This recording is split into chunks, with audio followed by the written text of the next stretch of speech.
Presiden Jokowi menemukan sejumlah obat dan vitamin yang dibutuhkan untuk terapi pasien COVID-19 tidak tersedia di salah satu apotik di Bogor, Jawa Barat.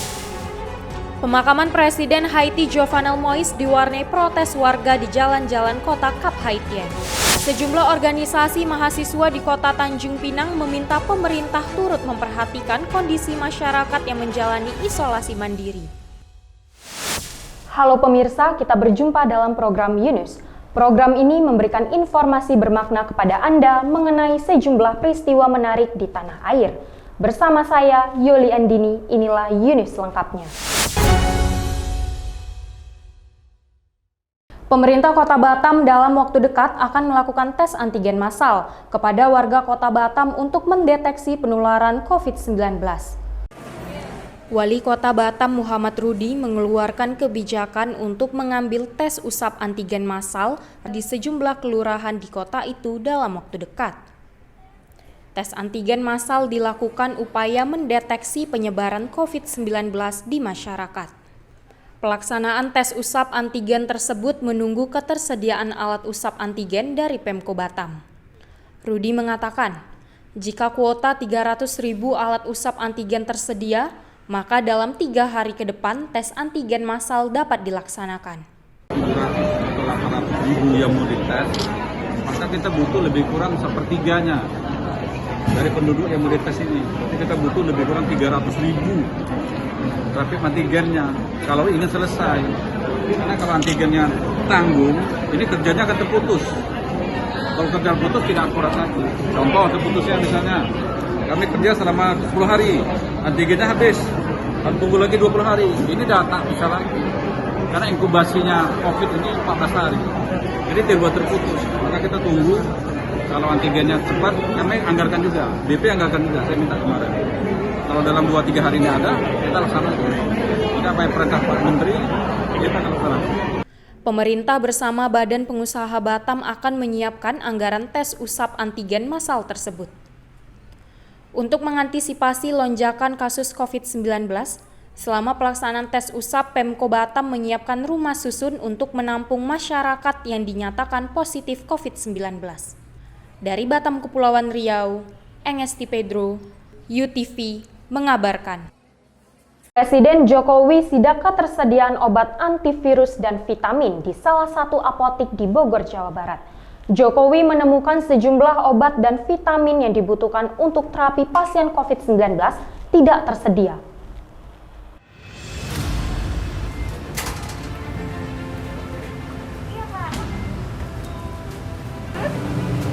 Saya mau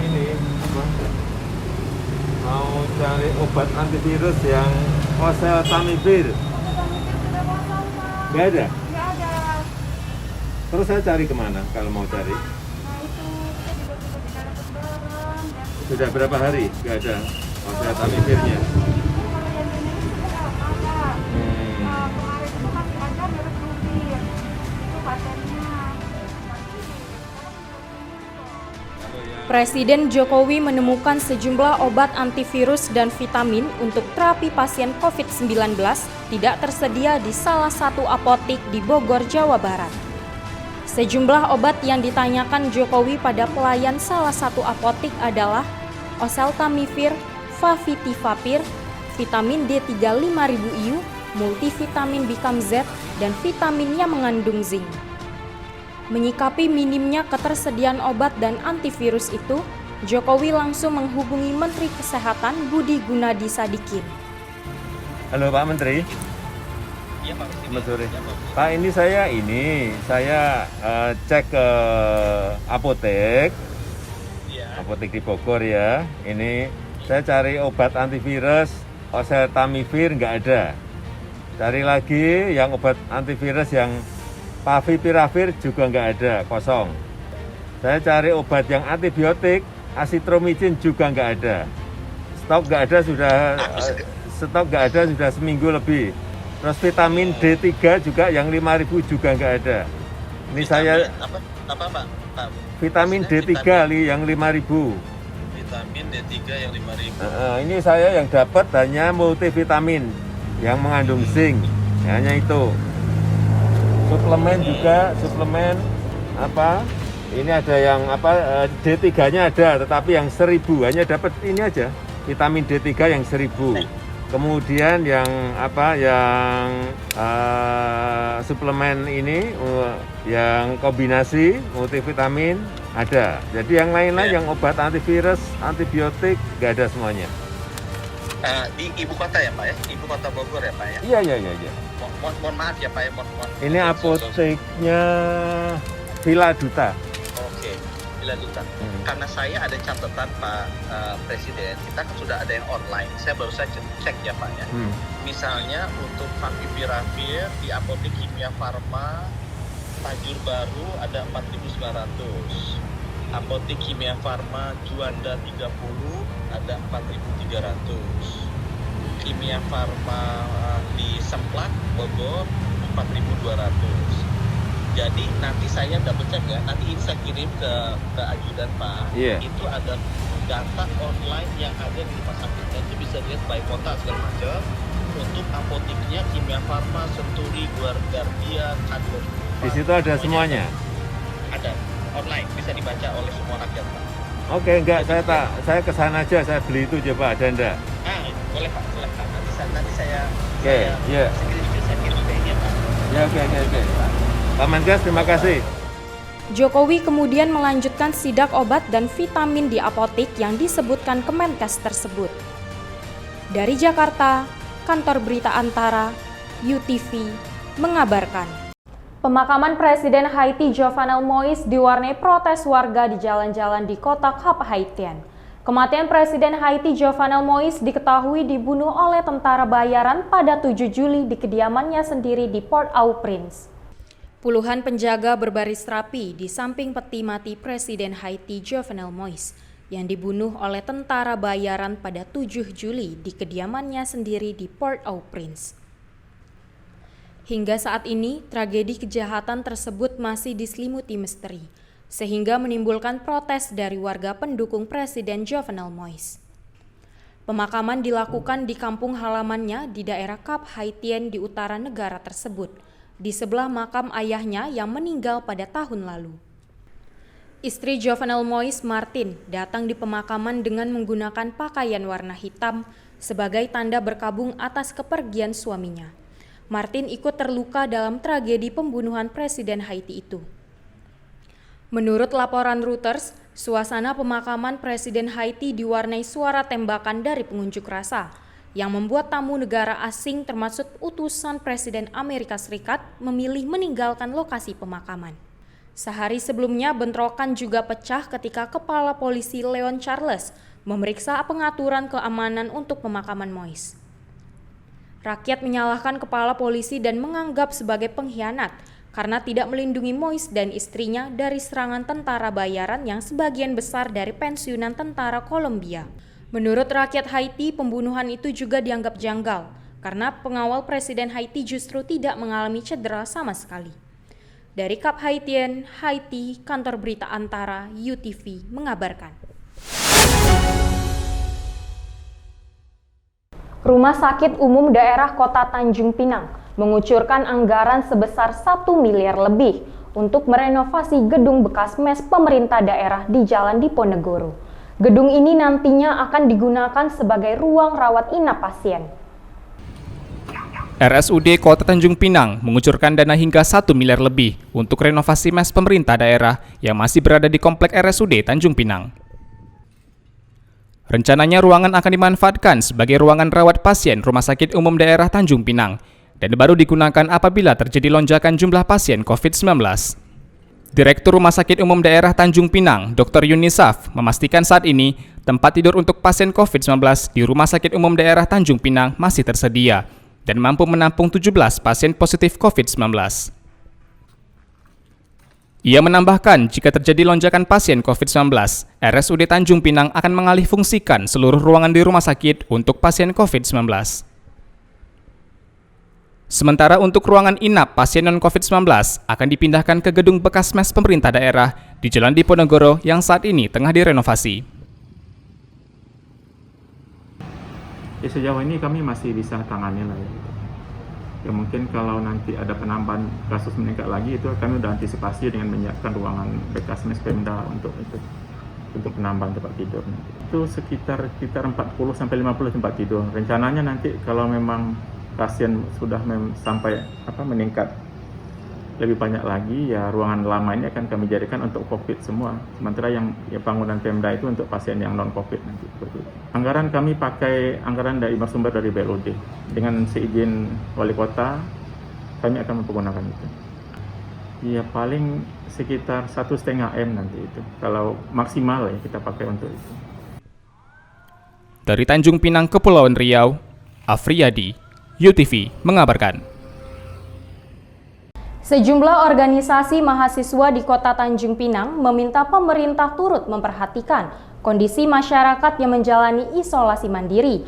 Mahasiswa menilai penyebab kematian pasien COVID-19 isolasi mandiri dikarenakan tak mendapatkan penanganan serius dari pemerintah. Mahasiswa dari berbagai organisasi menilai pemerintah perlu lebih serius dalam penanganan masyarakat yang menjalani isolasi mandiri COVID-19 di Tanjung Pinang, Kepulauan Riau. Mahasiswa menilai pemerintah tidak memberikan penanganan serius kepada masyarakat yang tengah menjalani isolasi mandiri COVID-19 hingga berujung pada kematian. Pemerintah juga diminta untuk memperhatikan biaya pemulihan setiap masyarakat yang tengah menjalani isolasi mandiri. Kemenkes sebanyak 60.000 vaksin, ya. Sedangkan yang sudah tersalurkan ke Provinsi Kepri itu hanya sekitar 1.400-an. Nah, sehingga terjadi kendala-kendala yang ada di lapangan. Saat sekarang ini masyarakat terutama yang ada di Kota Tanjung Pinang sangat antusias sekali untuk melaksanakan vaksin. Tetapi kondisi di lapangan tidak memenuhi sesuai kebutuhan yang diminta oleh masyarakat. Biarkan saja begitu saja. Karena info yang kita dapat pun di lapangan, bahkan pasien isoman ini untuk beli obat pun mereka secara mandiri di apotek. Tentu ini sangat kita sesalkan. Di dalam situasi PPKM darurat seperti ini, akan tetapi malah memberatkan masyarakat yang tertimpa isoman itu. Selain itu, mahasiswa mendesak pemerintah dapat memperhatikan masyarakat yang tengah menjalani isolasi mandiri meskipun dinyatakan sehat. Mahasiswa menemukan banyak masyarakat yang menjalani isolasi mandiri COVID-19 tidak sama sekali mendapatkan perhatian pemerintah. Untuk itu, mahasiswa meminta pemerintah untuk segera mengevaluasi penanganan masyarakat yang tengah menjalani isolasi mandiri COVID-19. Baik, masyarakat yang isoman memang sangat butuh akan perhatian dari pemerintah. Tidak bisa masyarakat ini membeli obatnya sendiri, membeli kebutuhan hidupnya sendiri untuk dia tetap bertahan hidup gitu. Artinya baik tenaga kesehatan maupun Satgas Covid yang Sebelumnya, pemerintah menyatakan lebih dari 1.000 warga di Tanjung Pinang tengah menjalani isolasi mandiri COVID-19. 10 diantaranya meninggal dunia. 3 hal ya. Pertama, kemampuan rumah sakit ya, yang sudah kapasitasnya sudah penuh ya gitu ya. Yang kedua, ada kelompok masyarakat yang tanpa testing langsung memutuskan untuk isolasi mandiri atau seolah-olah dia sakit yang non-COVID gitu kan. Ya, sehingga pada saat teridentifikasi COVID sudah kondisinya berat gitu kan. Yang ketiga ya protokol pemantauan pasien isoman ini yang harus kita tingkatkan karena memang angkanya sudah di atas 1.600 kan. Dari Tanjung Pinang, Kepulauan Riau, Muhammad Khairuddin, Tommy Yandra, UTV mengabarkan. Tingginya angka positif COVID-19 membuat tenaga kesehatan di Kota Tanjung Pinang banyak terpapar COVID-19. Akibatnya saat ini Tanjung Pinang krisis tenaga kesehatan. Pemerintah Kota Tanjung Pinang mengusulkan 35 orang tenaga kesehatan kepada pemerintah Provinsi Kepulauan Riau. Usulan tersebut dikarenakan banyak tenaga kesehatan di Tanjung Pinang yang tumbang karena terpapar COVID-19. Wali Kota Tanjung Pinang Rahma mengatakan, banyak yang terpapar kasus yang semakin meningkat, juga membuat beban kerja tenaga kesehatan di Tanjung Pinang makin berat. Siapkan 35 orang tambahan tenaga kesehatan. Karena memang hari ini kita sangat membutuhkan, karena selain kondisi juga banyaknya nakes kita yang ini positif, sehingga ini kan di saat tingginya kebutuhan perawatan mengharuskan kita tambah. Alhamdulillah saya sudah mengajukan ke Pemprov 35 orang. Kita tunggulah prosesnya dari Pemprov. Mudah-mudahan ini disegerakan karena kondisi ini terus bergerak. Rahma berharap proses rekrutmen tenaga kesehatan tersebut bisa dilakukan sehingga penanganan pasien COVID-19 di Tanjung Pinang bisa diatasi dengan maksimal. Menurut Rahma, 35 orang nakes tersebut nantinya akan ditempatkan di beberapa titik lokasi yang membutuhkan pelayanan kesehatan khusus COVID-19. Dari Tanjung Pinang, Kepulauan Riau, Tommy Yandra, UTV, mengabarkan. Warganet dihebohkan dengan video penggerebekan suami selingkuh di rumah sendiri. Ya kasih tahu lah, papa kan udah berhubungan tuh sama orang tuanya. Iya. Ini nih anaknya nih. Kalau dipanggil di layan tuh udah insaf, nggak taunya. Awas, pindah. Video seorang ibu rumah tangga sedang mengandung menggerebek suaminya selingkuh dengan wanita lain di rumahnya sendiri tengah viral di media sosial Instagram. Dalam video berdurasi singkat yang diunggah pengguna akun Instagram Sinta Dea Arfiani tersebut, terlihat sepasang pramugara dan pramugari sebuah maskapai swasta digerebek saat berduaan di kamar kontrakan. Diketahui pramugara dan pramugari berinisial AA dan PA tersebut terlihat pasrah dengan wajah yang pucat. Istri AA yang ikut menggerebek terlihat tak kuasa menahan amarah. Wanita yang sedang mengandung tersebut beberapa kali menampar sang suami. Usai video penggerebekan tersebut viral dan mendapat banyak komentar dari pengguna media sosial, maskapai tempat AA dan PA bekerja memutuskan untuk memecat keduanya secara tidak hormat. Dari Jakarta, Yoli Andini, UTV, mengabarkan. Mana sih perempuannya, coba pengen lihat. Bye, panggilin security. BT kan waktu itu dong kita udah lapor BT kan, suruh security datang. Nih ya papi, mami, kompornya udah meleduk. Kompornya udah meleduk, silakan. Raksasa Liga Inggris Manchester City dikabarkan akan membajak ujung tombak Tottenham Hotspur, Harry Kane untuk menggantikan posisi Sergio Aguero. Harry Kane, pemain yang bernomor punggung 10 asal Tottenham Hotspur, dikabarkan akan pindah ke Manchester City pada musim panas. Harry Kane yang berusia 27 tahun itu jadi buruan utama Manchester City. City siap menggelontorkan uang 160 juta pound sterling atau setara dengan 3,19 triliun rupiah untuk pemain asal Inggris itu. Alasan kuat Harry Kane ingin hengkang karena Tottenham Hotspur gagal meraih trofi di Liga Inggris maupun lainnya. Pada musim lalu, total gol yang dicetak Harry Kane sebanyak 23 gol dari 35 penampilan di Liga Inggris. Dari Tanjung Pinang, Zuriat Agung Nugraha, UTV, mengabarkan. Atlet badminton tunggal putra Jonathan Christie raih kemenangan atas Aram Mahmud pada pertandingan pertama fase grup Olimpiade Tokyo 2020. Bisa dikembalikan dan kali ini Jojo berusaha mengangkat bola ke belakang. Atlet badminton tunggal putra Indonesia Jonathan Christie menang atas Aram Mahmud 2 babak sekaligus yang digelar di Mushashino Forest Sport Plaza pada Sabtu 24 Juli dini hari. Serangan demi serangan yang dilancarkan Jonathan langsung membuatnya unggul pada babak pertama dengan skor telak 21-8. Peraih medali emas Asian Games 2018 itu langsung mengganas menekan Aram Mahmud pada babak kedua. Dengan smash menyilang ke arah kiri Mahmud, Jonathan meraih kemenangan dengan skor 21-14. Jojo, sapaan akrab Jonathan Christie, menjadi atlet badminton kedua yang meraih kemenangan pada babak pertama di sesi Olimpiade Tokyo 2020.